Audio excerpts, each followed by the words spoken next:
안녕하세요. 저는 착한 아들 둘을 둔 나약한 엄마입니다. 제게는 생각만 해도 끔찍하고 여태 살 떨리는 경험이 하나 있는데요. 아직도 그때의 기억을 털어내지 못하고 가끔씩 악몽을 꿉니다. 두 번 다시 겪고 싶지 않은 일을 지나오면서 제 스스로가 정말 쓸모없고 나약한 존재라고 생각했어요. 두 아이의 엄마로서 전혀 그 노릇을 못했고 무능하기 짝이 없다고 자책을 많이 했죠. 한때는 엄마의 자격이 없다고 여기며 정말 큰일 날 생각까지 했던 사람입니다. 그때마다 제 곁에서 정신 차릴 수 있도록 따끔하게 충격을 준 남편 덕분에 끝내 기회를 다시 얻었네요. 이 글을 쓸 수 있게 되기까지 마음적인 여유를 얻는 데에 굉장한 시간이 걸렸습니다. 이제는 2년 전의 이야기가 되어버린 저의 끔찍한 과거를 지금 청취자들에게 들려드리고자 합니다. 저희 부부는 중국집 가게를 하는 사장입니다. 남편과 함께 신혼 때부터 계획해서 차린 중국집인데요. 한자리에서 제법 오래 했고 매상을 차곡차곡 부지런히 올려 제법 살림을 넉넉하게 살고 있었죠. 위치가 초중고 모여있는 근방에 있었기에 손님은 늘 끊이지 않았어요. 학교에서 배달을 시킬 때도 많고 가족 단위의 손님들이 학교 주변에서 외식하면 만만하게 들여다보는 곳이 저희 중국집이었거든요. 특히 입학식과 졸업식엔 아주 난리가 난답니다. 휴일이 없다 보니까 저희 부부는 평일 낮에 조금 한산할 경우가 휴일이나 다름없었어요. 어떨 때는 피곤해서 하루 정도 쉬고 싶기도 합니다. 사람이라면 아무리 돈 잘 버는 장사치라도 놀고 싶잖아요. 드러눕고 싶기도 하고. 그럼에도 저희 부부는 늘 손님들께 파이팅 넘친다는 소리를 많이 들었는데요. 저희가 그렇게 힘내서 매출에 신경을 기울일 수 있었던 건 당연히 사랑스러운 두 아들 덕분이랍니다. 저희 애들은 특히 짜장면을 좋아해요. 아들 둘은 매번 부모님이 짜장면 집을 해서 너무 좋다고 해맑게 얘기를 하더라고요. 아들들이 말하기를 자기들 반에서 저희 부부가 제일 갖고 싶은 부모님으로 소문이 났다지 뭡니까. 아들 친구들이 하나같이 저희 아들을 보고 매일 짜장면을 공짜로 먹을 수 있어서 좋겠다고 그렇게 부러워한대요. 자식들이 저렇게 저희를 자랑스러워하고 좋아하는데 저희가 어떻게 힘이 안 생기겠습니까? 자식들만 보면 없던 힘도 생긴다는 저의 친정 부모님 말이 자식을 낳고 보니까 완전 이해가 되더라고요. 건강하게만 자라줘도 너무 좋은데 저희 부부가 또 하나 복받은 게 뭐냐면요. 저희 아들들은 연년생인데도 싸우지 않고 참 사이가 좋았다는 거예요. 쌍둥이처럼 똑 닮아서 사람들이 볼 때마다 쌍둥이 아니냐고 묻기도 하는데 보통은 형제 자매가 그런 소리를 들으면 서로 기분 상해하지 않습니까? 그런데 저희 아들들은 사람들한테 그런 소리 듣는 걸 되게 좋아하고 즐겼다는 겁니다. 형제 애가 남다르게 좀 강했어요. 한참 친구들 좋아할 시기인데도 둘과의 약속이 우선인 애들이었다니까요. 둘이서 놀 땐 웬만한 사이좋은 딸아이들처럼 매일 붙어 다니면서 얌전히 불록놀이를 한답니다. 부모라면 내 새끼들이 싸우지 말고 사이좋게 지내길 바라잖아요. 솔직히 둘째를 가지고 성별이 남자아이란 걸 알았을 때 내심 첫째와 자주 싸우게 될까봐 걱정했거든요. 그런데 첫째가 둘째한테 먼저 많이 양보하다 보니까 둘째도 자연스레 그걸 배워서 형을 챙기더군요. 저희가 시킨 적도 없는데 알아서 서로를 챙기고 위해주니 얼마나 뿌듯한지 모릅니다. 둘째가 초등학교를 입학하고부터는 첫째랑 둘이서 학교까지 나란히 같이 다니게 되었는데요. 1살 차이라지만 첫째가 워낙 듬직했기 때문에 저와 남편은 얼른 둘째가 학교를 다니길 기다리고 있었습니다.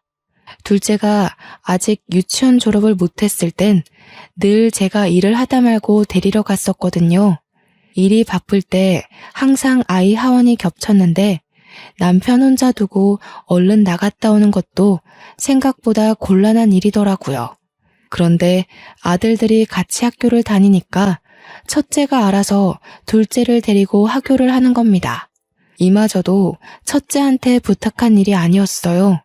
말 그대로 첫째가 알아서 둘째를 챙겨 나오고 있더군요. 둘째 손을 꼭 잡고 학교를 하는 모습을 보고서 그때 제가 첫째한테 앞으로 동생 챙겨서 와줄 수 있겠냐고 부탁을 했었습니다. 엄마가 이런 부탁해서 미안해. 우리 현중이가 동생 잘 챙겨서 집에 올 수 있지? 엄마 아빠가 너무 바빠서 현수를 못 챙길지도 모르거든. 현중이가 형으로서 한번 책임져 볼래? 그런 건 걱정 마. 현수 마치는 시간이랑 내가 마치는 시간이랑 비슷해서 별로 어렵지 않아.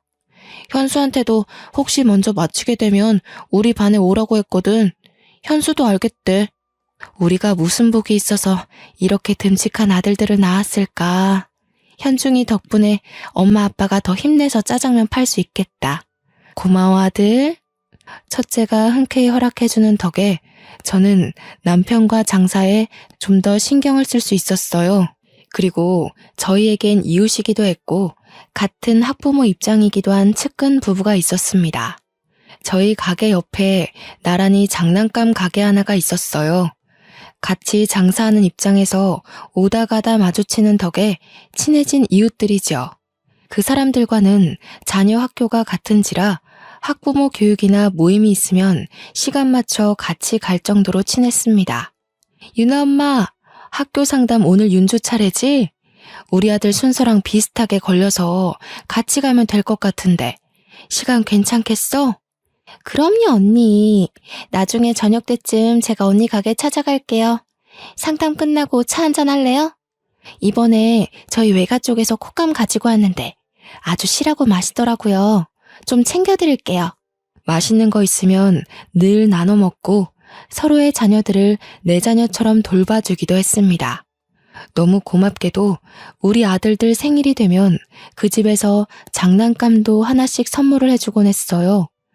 직접 골라서 원하는 걸 갖게 해주었는데 그날만 되면 아들들이 아침부터 기뻐 날뜁니다.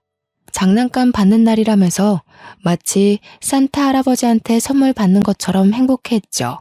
아들이 둘인 저희와 달리 그쪽은 딸이 둘이었는데요.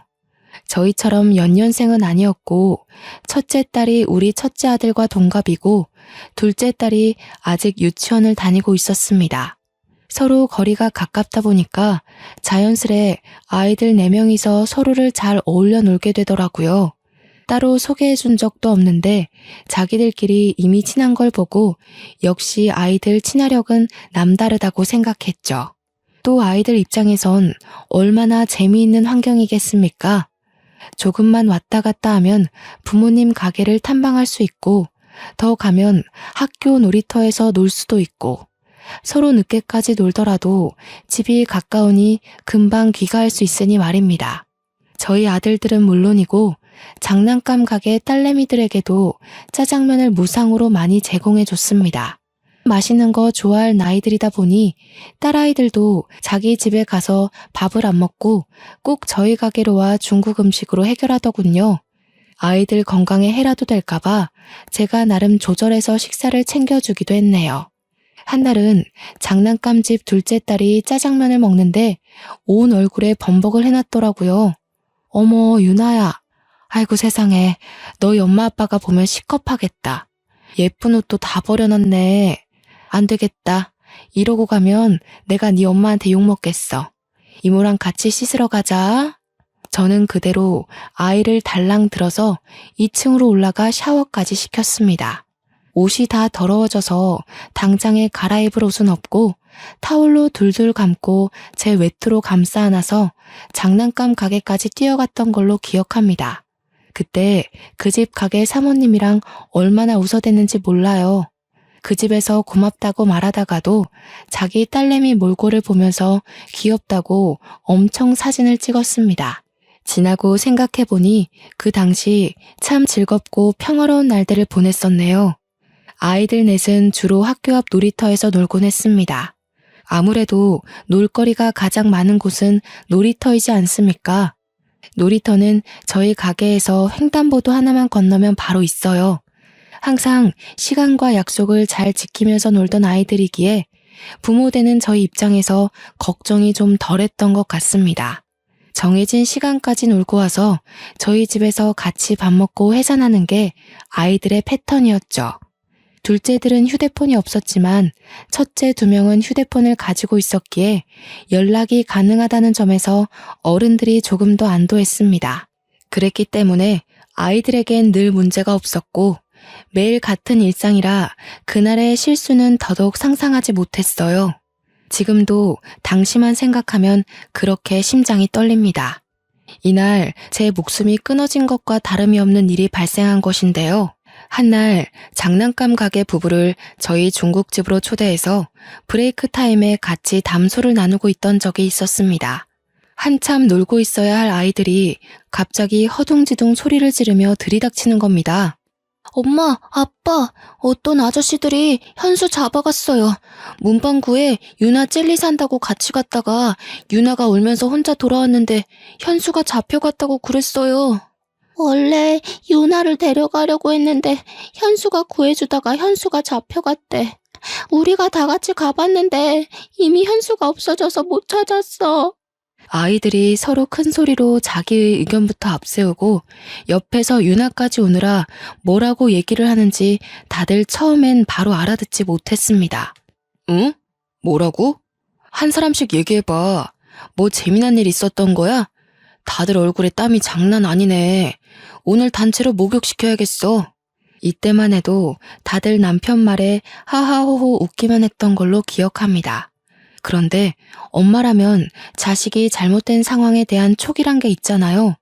그 난잡하고 정신없는 상황에서 제 온몸의 털이 바짝 솟는 겁니다. 남편을 포함해서 장난감 가게 부부들도 아이들을 우선 진정시키는 데에 신경을 기울인 반면 저는 가게를 당장 박차고 나갔습니다. 중구난방한 아이들의 주장에서 제 둘째 아들의 위험한 신호를 알아들었거든요. 제가 가장 먼저 가게를 뛰쳐나왔고 뒤늦게 아이들에게서 상황을 제대로 듣고 따라 나온 남편과 장난감 가게 부부가 시겁하며 같이 뛰었습니다. 저희들 모두는 우리 첫째가 알려주는 곳으로 정신없이 달려갔어요. 그러니까 아이들 말은 골목 쪽에서 차 한 대가 나타났고 원래는 유나를 데려가려 했는데 같이 있던 제 둘째 아들이 그걸 말리다가 아저씨 다리를 깨물었고 그것에 화난 아저씨가 유나를 버리고 제 아들을 잡아갔다. 그렇게 설명을 해주었습니다. 그 말을 듣는데 순간 머릿속이 새하얘지는 게 아니겠어요? 다리에 힘이 풀리고 심장이 내려앉아 정신을 차릴 수가 없더라고요. 어떡해 여보, 우리 현수 어떡해. 잘못된 거 아니야? 이게 대체 무슨 일인 거야. 빨리 찾아야 돼. 이러고 있을 시간 없어. 경찰 불러 얼른. 남편도 사태의 심각성에 놀란 듯 했지만 제가 정신없이 우니까 일단 저를 진정시키려 하더군요. 저는 애꿎은 남편을 붙잡고서 다 필요 없으니까 당장 경찰한테 전화 좀 해달라고 소리만 질렀습니다.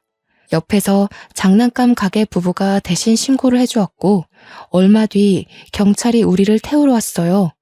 경찰과 함께 확인한 놀이터 근방 CCTV에는 검정색 차는 잡히지만 담장에 가려 아이들의 모습은 보이지 않았습니다. 안타깝게도 차가 다닐 수 있는 골목임에도 불구하고 사각지대였던 겁니다.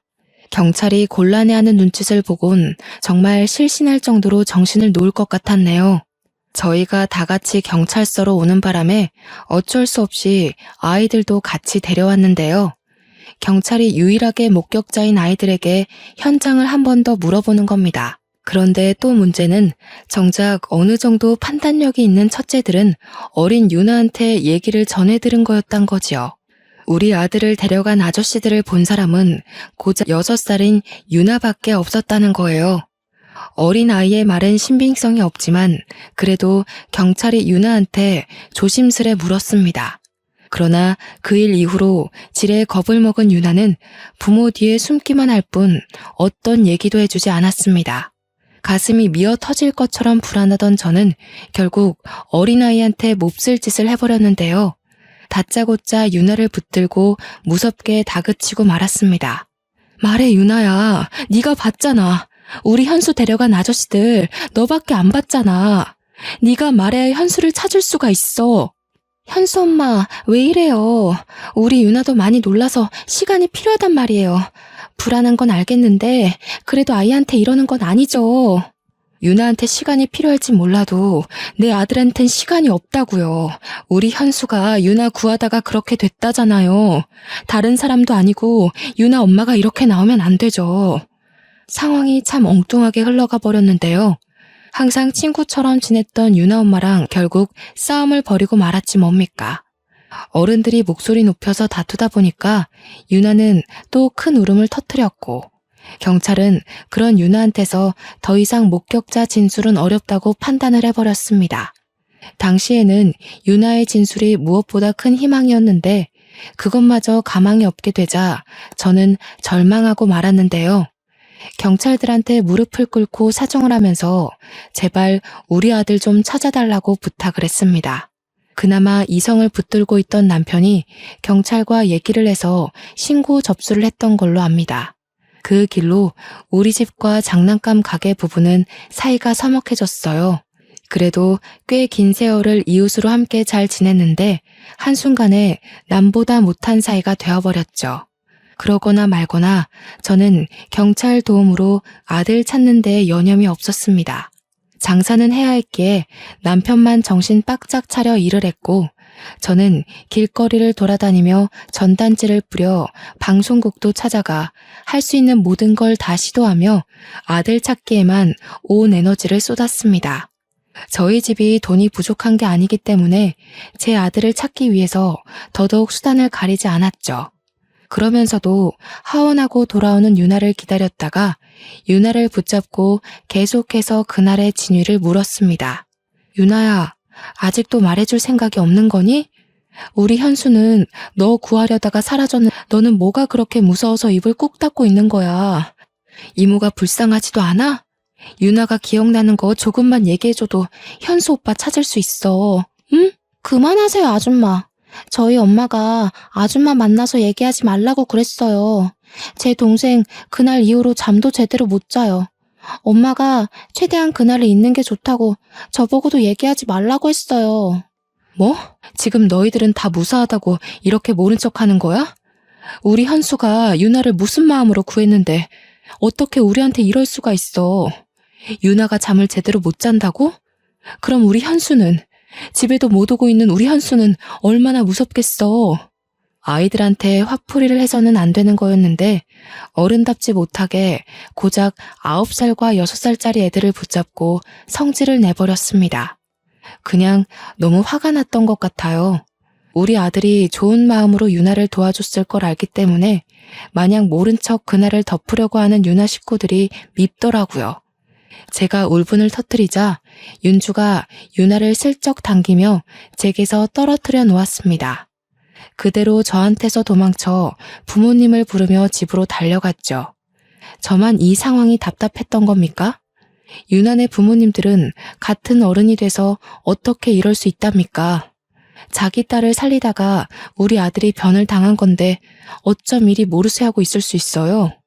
하루 이틀 지날 때마다 커져가는 불안감을 이기지 못하고 저는 장난감 가게까지 찾아가서 난동 부리길 여러 번 했던 것 같습니다. 유나 엄마, 좀 나와 봐요. 유나 엄마가 어떻게 우리한테 이래요? 우리 아들이 왜 그런 변을 당했는지 알면 유나 엄마가 이러면 안 되는 거잖아요. 유나네 식구만큼은 이 상황을 모른 척하면 안 되는 거 아니에요? 여보, 이러지 마. 사정 이해 못하는 거 아니잖아. 여기서 이런다고 우리 아들 일이 해결되는 게 아니야. 그만하고 나랑 같이 계속 알아보자. 말이 안 되잖아. 우리 아들이 왜 그렇게 됐는데. 관련 없는 사람들도 아니고 유나가 우리 아들을 봤어. 유나랑 내 아들이 같이 있었다고. 내가 이렇게라도 안 하면 우리 아들을 정말 찾지 못할 것 같아서 이러지. 제가 동네에 떠나가도록 소리를 지르고 오열을 하고 욕을 해도 유나 부모는 코빼기도 모습을 비추지 않았습니다. 그럼에도 양심은 있는지 저를 경찰에 신고까진 안 하더라고요. 그냥 문을 걸어 잠그고 제가 지쳐서 떠날 때까지 두들기도록 내버려 두기만 했습니다. 정말 고통스러운 시간이었어요. 경찰한테서 연락은 잠잠하고 자꾸 시간은 흐르는데 날씨는 또 얼마나 좋은지. 학교를 하교한 아이들의 웃음소리가 식당 안으로 흘러 들어올 때면 귀를 틀어막고 정수기 옆 구석에 앉아 울기만 했습니다. 제가 얼마나 못난 상태로 시간을 보내고 있었으면 우리 첫째가 와서 저를 달래주기까지 했을까요? 첫째가 저더러 미안하다고, 자기가 동생을 제대로 살피지 못해서 그렇게 된 거라고, 잘못했다 사과를 하는 게 아닙니까? 도대체 제가 무슨 큰 잘못을 했길래 둘째뿐만이 아니라 우리 첫째한테도 이리 못난 엄마 노릇을 하고 있는 건지. 고작 초등학생이었던 첫째를 꼭 안아주면서도 저는 망가지기 시작한 우리 가정을 마냥 손 놓고 있어야만 했습니다.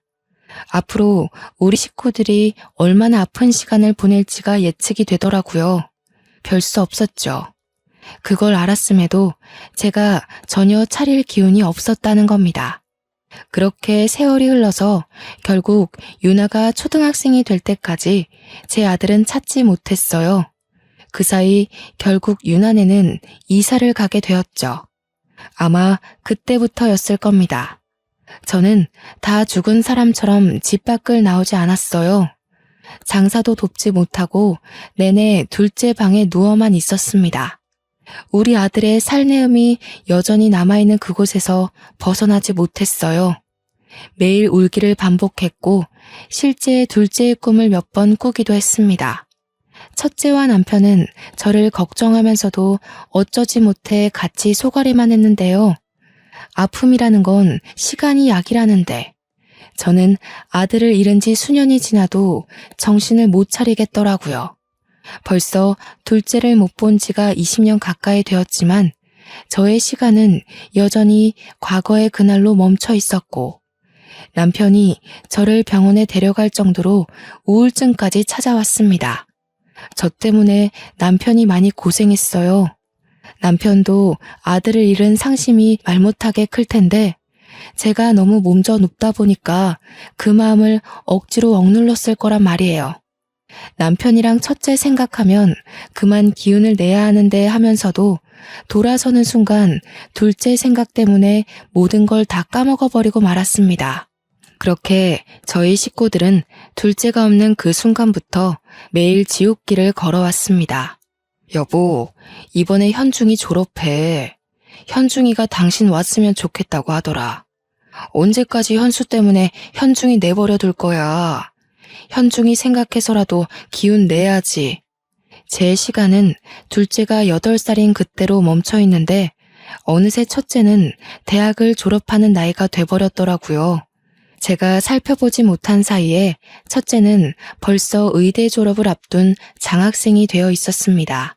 시간이 벌써 그렇게 흘러버렸다는 걸 정말 몰랐어요. 그런데도 왜 나는 여태 둘째를 찾지 못했을까? 내겐 그렇게 수많은 날들이 있었고 기회가 많았는데 왜 무력했을까? 더 힘을 내지 못했을까? 이렇게 모든 생각들이 결국 둘째로 이어지고 끝내 저를 향한 자책으로 연결이 되는데 제가 첫째를 챙길 수 있었을 리 만무하지 않습니까? 저는 남편과 첫째 졸업 이야기를 하다가도 둘째를 어제 잃은 사람처럼 남편 품에서 또 눈물을 흘렸습니다. 나 죽을 것 같아, 여보. 아무래도 안 되겠어. 우리 현중이한테 너무 미안하지만 나 우리 현수 이렇게 보내고 못 살아요. 내가 우리 아들 혼자 있는 걸 이대로 둘 수가 없을 것 같아. 무슨 소리 하는 거야, 지금? 현수를 정말 생각한다면 죽을 것 같은 힘을 억지로 내서라도 내 아들을 기다릴 생각을 해야지. 쓸데없는 생각하지 마. 당신 지금 현수 엄마이기도 하지만 현중이 엄마이기도 해. 이때야말로 제가 정말 진심으로 극단적인 생각을 했던 순간입니다. 그 어린 아들이 누군지도 모를 어른의 손에 잡혀가 낯선 곳에서 혼자 두려움에 떨고 있을 생각을 하니 엄마인 제가 숨을 쉬고 있는 게 너무나도 죄스럽게 느껴졌거든요. 엄마로서 아무것도 못하고 손 놓고만 있어야만 하는 당시 현실이 저를 손가락질하는 기분이었습니다. 아무래도 제가 무의식적으로 우리 아들이 죽었다고 인정한 듯 싶어요. 그래서 그때 아마 제 둘째를 따라 죽고 싶었던 게 아닌가 생각이 듭니다. 제가 그런 위험한 고백을 하고 나서부터 남편과 첫째는 번갈아가며 저를 더 극진히 보살폈습니다. 그야말로 민폐덩어리가 따로 없었죠. 둘째를 잃고 엄마의 자격이 없다고 반평생을 괴로워하며 살았음에도 정작 살아있는 식구들에게마저 여전히 쓸모없는 아내이자 엄마로 있었던 거예요. 남편한테도 너무 미안했지만 특히 첫째한테 미안해서 한날에 졸업을 앞뒀는데도 공부를 하고 있는 첫째 방을 찾아갔습니다. 현중아, 엄마가 미안해. 엄마가 진작에 정신을 차리고 우리 현중이 보살펴줬어야 하는데 아무것도 못해주고 이렇게 슬퍼하기만 했네. 너무 미안하다, 아들. 누굴 닮아 이렇게 잘 커준 건지. 우리 아들 정말 훌륭하게 자라줬네. 졸업 너무 축하해. 엄마, 나 아직 현수 포기 안 했거든. 앞으로도 현수를 직접 눈으로 보기 전까지 포기 안 할 거야. 근데 우리가 현수 생사는 알아야 되잖아. 당연히 현수가 살아있다고 믿지만 확실히 하기 위해서 이제 그만 유전자 등록을 하는 게 어떨까 싶은데. 첫째는 자기도 둘째가 돌아오길 나날이 기도하고 있다고 했습니다. 동생을 지켜주지 못했다는 사실에 첫째도 그날이 꽤 트라우마로 남아있는 것 같았어요. 그러면서도 과연 정말로 동생이 살아있을까 그런 걱정 때문에 늘상 무거운 책임을 안고 있는 듯 했죠. 저는 첫째가 하고자 하는 말이 무슨 뜻인지 못 알아듣는 게 아니었습니다. 단지 둘째의 죽음을 받아들이기가 겁이 나서 차마 경찰서에 유전자 등록을 못했던 거예요. 하지만 이젠 정말 때가 왔고 더는 저 하나 때문에 식구들까지 괴롭게 할 수 없다고 생각했습니다. 그래, 그러자. 우리 현수 그만 보내주자. 현수도 이해할 거야. 우리 가족이 현수를 잊지 않고 늘 함께라는 걸 다 알고 있을 거야. 저는 끝내 첫째의 제안을 받아들였고 둘째를 찾는 것에 대해 마지막을 직감하고서 눈물을 터뜨리고 말았습니다. 그렇게 첫째의 도움을 받아 둘째 아들을 신고했던 경찰서로 가서 유전자 등록을 신청했어요. 경찰서에선 국과수에 연결해 신고 당시 맡겼던 둘째 유전자 데이터가 남아있는지 찾기 시작했고 근 20년을 기다린 아들의 죽음을 오롯이 제가 감당하기 힘들 것 같아 연락받을 전화번호로 남편의 것을 남기고 돌아왔습니다. 돌아오는 길 아들은 학교일 때문에 잠시 샛길로 빠졌고 남편은 장사를 하고 있는 시점에서 저는 학교 놀이터로 방향을 꺾었습니다. 둘째를 잃고 나서 한 번도 와보지 않았던 그 놀이터를 걸으며 우리 아들이 뛰어놀았던 곳곳을 둘러봤어요. 아이의 얼굴이 잊히지도 않고 속속들이 떠오르더라고요. 한 번만이라도 좋으니 마지막 인사라도 해주고 보내고 싶은데 장례도 치르지 못하고 불쌍하게 보내줘야 하는 우리 둘째를 생각하며 저는 겨우 기억하고 있는 추억들을 정리하고 있었습니다. 그러나 이제 그만 놔줘야 된다고 마음을 먹었는데도 불구하고 또 금세 가슴을 쥐어뜯고 말았는데요. 그렇게 한참 동안 쪼그려 앉은 채로 손바닥에 얼굴을 묻고 있다가 잠깐 고개를 들었습니다. 그러자마자 제 눈에 들어온 한 사람이 있었는데 마주보면 보이는 벤치 옆으로 웬 아가씨 한 명이 서 있더군요. 분명 놀이터의 소수 아이들 말고는 어른이라곤 저밖에 없었거든요. 아가씨가 제 눈에 들어온 이유는 다름 아닌 아가씨가 저를 보고 있었기 때문이었어요. 우연한 눈맞춤이라고 치부하기엔 아가씨의 눈길이 꽤 끈질기게 제게 붙어 있었습니다.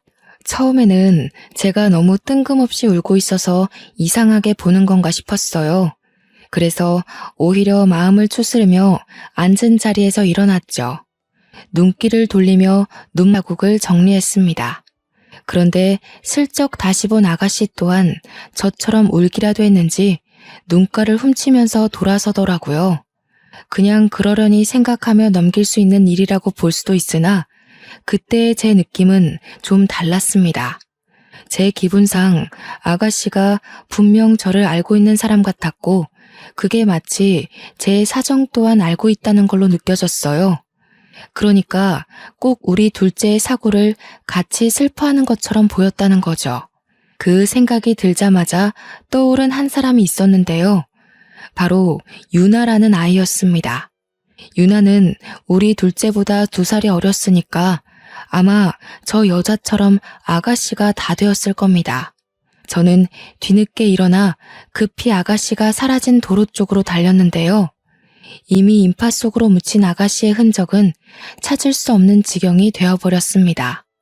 과연 그 아가씨가 정말로 유나였을까요? 그날의 기억은 아직까지도 의문으로 남는 일이네요. 국과수에서 연락 주기로 한 당일이 되었을 때 저는 마지막으로 둘째 아들의 이불을 개면서 짐을 하나씩 정리하고 있었습니다. 그런데 다짜고짜 남편이 문 부서질 듯 활짝 열고서 급히 뛰어들어오는 거 아니겠습니까? 그러면서 하는 말이 유전자 검사 의뢰한 거 경찰한테서 연락이 왔다고 하는 겁니다. 남편이 제 손을 꼭 잡고 눈물을 보이면서 하는 말에 저는 또 한 번 머릿속이 텅 비워져 버렸습니다. 여보, 현수가 살아있대. 경찰이 지금 위치 파악 중이야. 어떻게 이럴 수가 있지?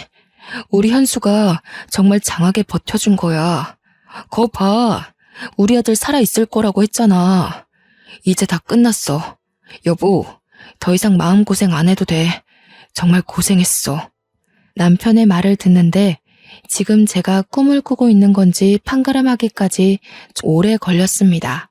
남편이 울면서 저를 품에 안아주었을 때야 저는 모든 사실을 실감했죠. 그게 정말이야?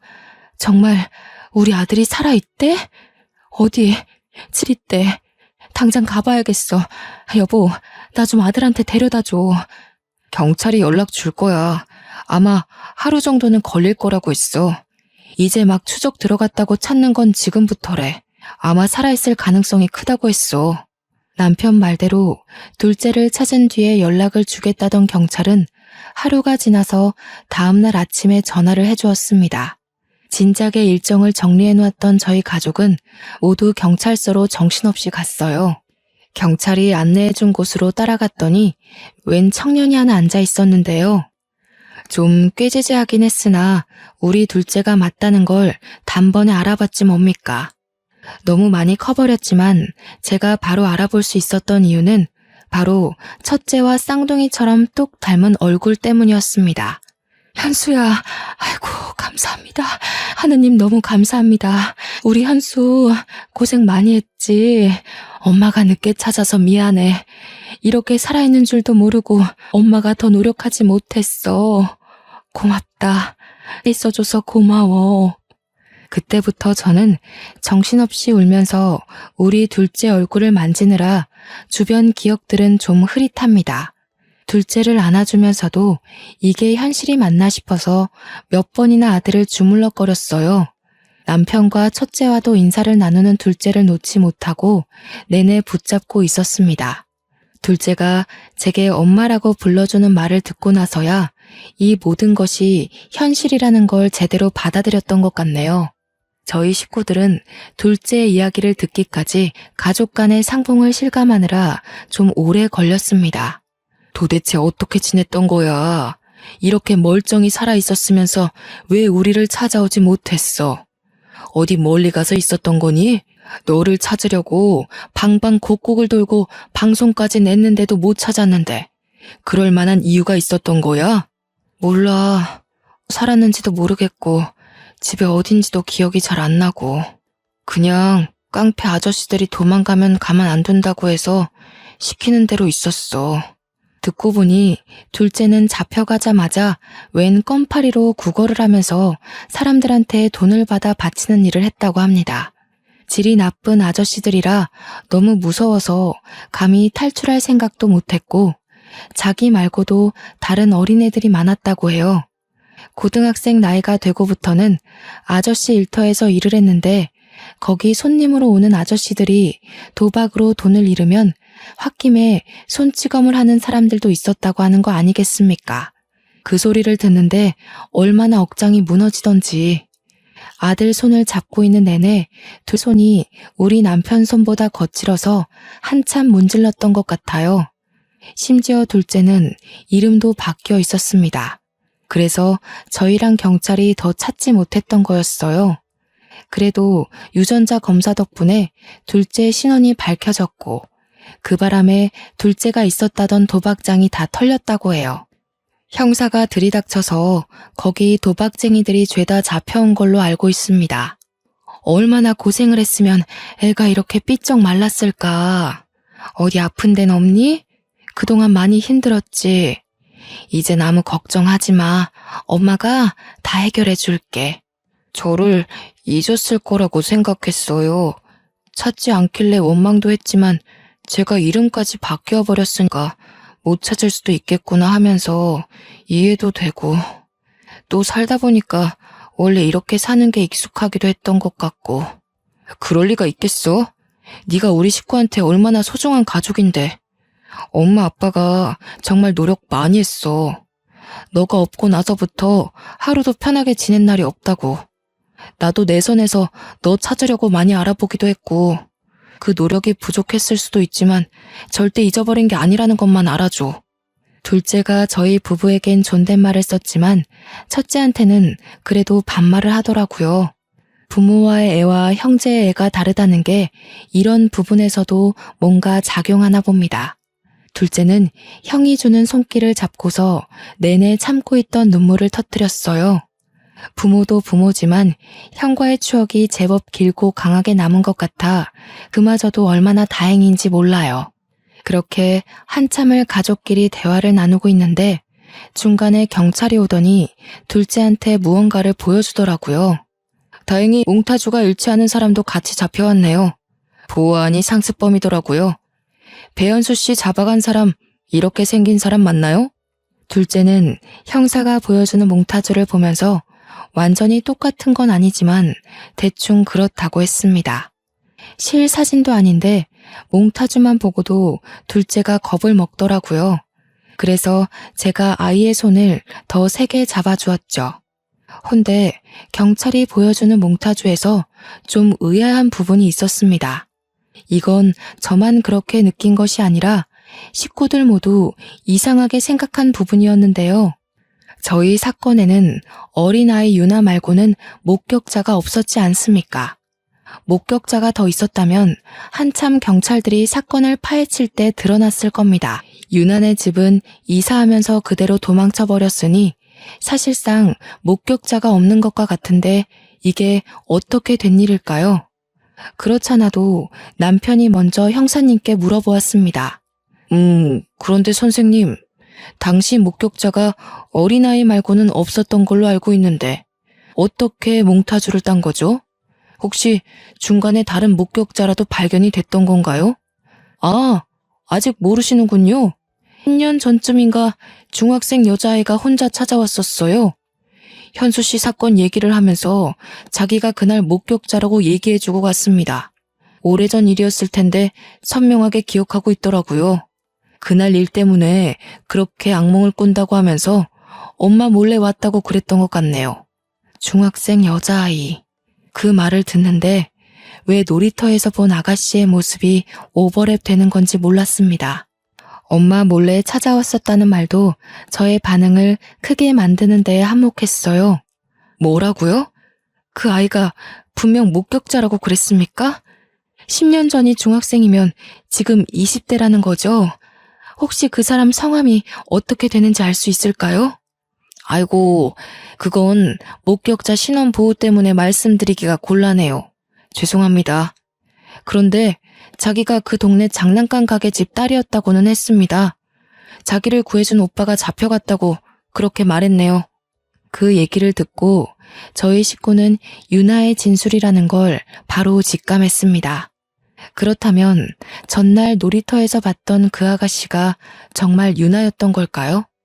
확실한 증거는 없지만 왠지 유나가 맞는 것 같은 느낌이 들었어요. 듣자 하니 유나도 그날이 트라우마로 남아 혼자 마음고생을 많이 했나 봅니다. 중학생 나이까지 악몽을 꿨을 정도면 굉장히 많이 시달렸다는 건데 심지어 엄마 몰래 경찰서를 찾았다고 하잖아요. 유나 엄마는 그 이후로도 계속해서 유나에게 그 기억을 지워주려고만 했나 봐요. 유나 엄마 입장에서는 자기 자식이 그만 그 어두운 과거에서 헤어나오길 바랬겠죠. 그런데 오히려 그 방법 때문에 유나가 과거를 더 또렷하게 기억했는지도 몰라요. 정작 유나의 근본적인 상처를 어루만져 주지 못하고 아이를 더 힘들게만 한 게 아닌가 싶네요. 저 또한 지난 일이라지만 당시 우리 둘째 일 때문에 그 조그만 아이를 닥달했던 게 문득 미안했습니다. 분명 저의 어른답지 못한 발악 때문에 유나한테 더 트라우마가 되었을 거라고 봐요. 지금은 유나네가 어디서 어떻게 살고 있는지 모르겠지만 우연히 만나게 된다면 유나한테 꼭 미안했다고 말해줘야겠습니다.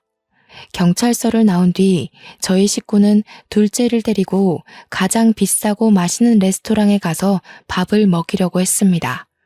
그러나 둘째가 식구들이랑 같이 엄마가 해주는 밥을 먹고 싶다고 해서 바로 집으로 데려갔네요. 저는 상다리가 부러지도록 1시간 넘게 밥상을 차렸습니다. 식사 자리에서도 저희 식구는 둘째가 밥 먹는 모습만 한참 바라봤어요. 나 체하겠어요. 빨리 밥들 먹어요. 나도 울고 싶은 거 엄청 참고 있거든요. 그러니까 이제부터 그만 울기야. 지금까지 서로 얼마나 많이 울었겠어요. 만나서까지 울지 말아요, 우리. 이제 서로 웃기만 해요. 그래, 그러자. 그래도 이 말은 꼭 해주고 싶네. 이렇게 잘 버텨줘서 너무 고맙다. 앞으로 하고 싶은 일, 사고 싶은 거 있으면 형아 말해. 형이 다 해줄게. 누구보다 힘들었을 우리 둘째가 앞으로 사회에 정상적으로 재개할 수 있도록 저희 식구는 지원을 아끼지 않을 생각입니다. 저는 아직도 이게 꿈인지 생시인지 가끔 몰라서 자다가 새벽에 일어나 둘째 방문을 열어봐요. 벌써 이 일이 2년 전이 되었음에도 한번 둘째와 못해봤던 추억들을 나누려면 또 다른 의미로 정신이 없을 것 같습니다. 그렇게 지내다 보면 자연스레 저의 불안한 증세도 많이 완화되겠죠. 기적처럼 제 품으로 돌아와준 우리 아들의 이야기를 쓰면서 과연 제가 글을 잘 마무리할 수 있을까 싶었는데 벌써 마지막 인사를 할 차례네요. 이곳에 제 아픔을 풀기까지 오랜 시간이 걸렸다고 말씀드렸는데요. 나름 여기다 정리를 해보니까 지난 날보다 제가 많이 안정되었다는 걸 느꼈습니다. 좋네요. 이런 기회를 통해 제 안에 있던 온전한 트라우마를 꺼내놓은 기분이에요. 너무 감사한 시간들이었고 꼭 아픈 사연이 아닌 기가 막히게 행복한 사연들도 여기다 써보고 싶은 마음입니다. 이런 좋은 기회가 존재하는 것도 다 감상해주는 청취자분들이 존재하기 때문이겠죠. 청취자분들의 관심 덕분에 저뿐만 아니라 모든 사연자들이 치유를 받고 가는 게 아닌가 싶습니다. 오늘도 역시 또 하나의 사연을 경청하여 들어주셔서 감사하고요. 하시는 일 늘 번창하시기를 바라겠습니다. 그럼 이만 인사드릴게요.